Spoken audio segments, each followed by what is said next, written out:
নমস্কার বন্ধুরা, সবাই কেমন আছেন? আশা করি ভালো আছেন। সকালের আমার আজকে সারাদিনের এই পটল ভাজা হচ্ছে, ভাত হয়ে গেছে, ডাল সেদ্ধ করা আছে, এটা পেঁয়াজি হবে বলে বেসনটা করা আছে, পটল আলুর তরকারি হবে কাটা আছে। কিন্তু আমি এখন সব রেডি করে জোগাড় করে রেখে বেরোচ্ছি। না, আমি কোথায় যাচ্ছি? আমি যাচ্ছি পুকুরে।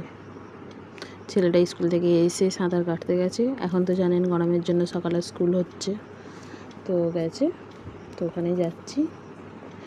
ওখান থেকে না গেলে হয় না, ওই জন্যে যাওয়া। আপনাদের কি আমার ভিডিও ভালো লাগে না ভালো লাগে না? যদি ভালো লাগে তাহলে চ্যানেলটাকে লাইক, সাবস্ক্রাইব, কমেন্ট করে যান। আপনাদের সাপোর্ট পেলে আমি একটু খুবই ভালো হয়, খুবই দরকার। তো এই যে এতগুলো বাচ্চা সব পুকুরে চান করছে।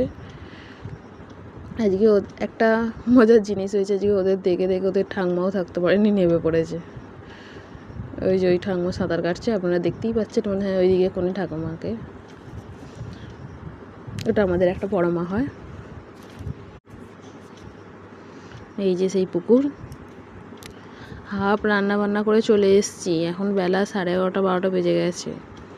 ছেলের সাথেই পুকুরে 1-1.5 ঘন্টা থেকে গিয়ে তারপর রান্না বান্না আবার করতে হবে, বুঝতেই পারছেন।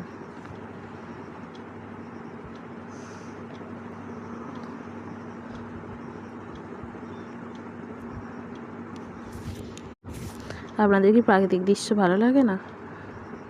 তারপর এসে এই যে আবার রান্না বান্না কমপ্লিট করেছি।